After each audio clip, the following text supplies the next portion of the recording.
Money doesn't buy happiness, and it also apparently doesn't ensure a comfortable retirement. Oh no, a new study found that high earners are not prepared for retirement. On your side's Christine Lazar joining us now to explain.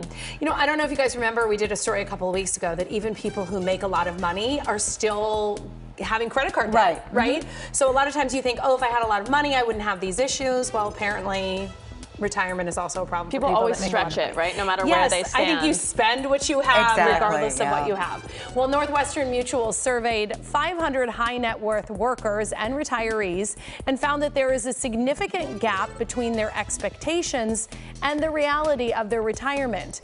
According to that study, there is a 20-year gap between how long these affluent workers and retirees are planning for and how long they'll likely live for. Now, the average person surveyed said they expect to live until about 80 years old, whereas financial advisors say now you need to have enough retirement savings to live until age 100.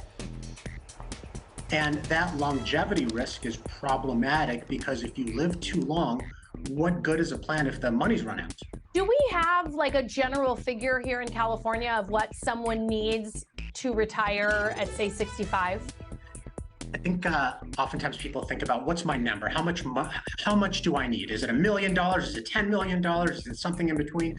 I think it's going to depend on the individual situation relative to how old they are and what kind of lifestyle they want to create for themselves.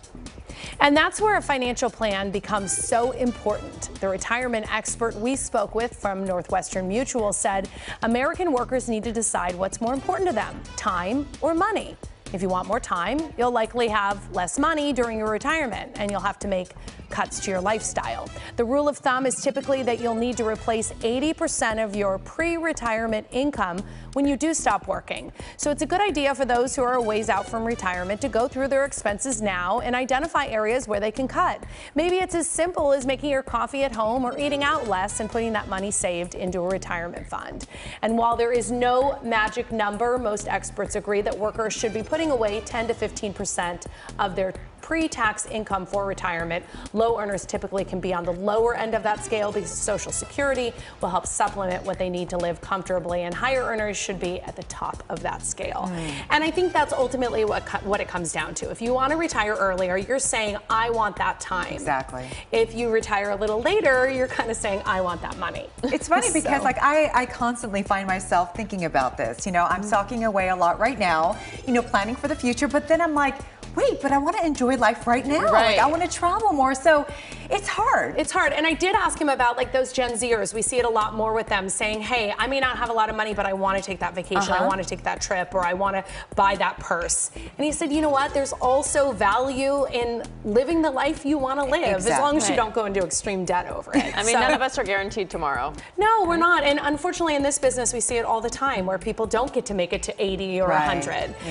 But I will say, in everything we're seeing, you do need to prepare. You don't want to hit 65 and have no money and not be able to retire. Or live till 100 and have no money. Yeah, that's true. Even worse. Thanks, Christine. The timer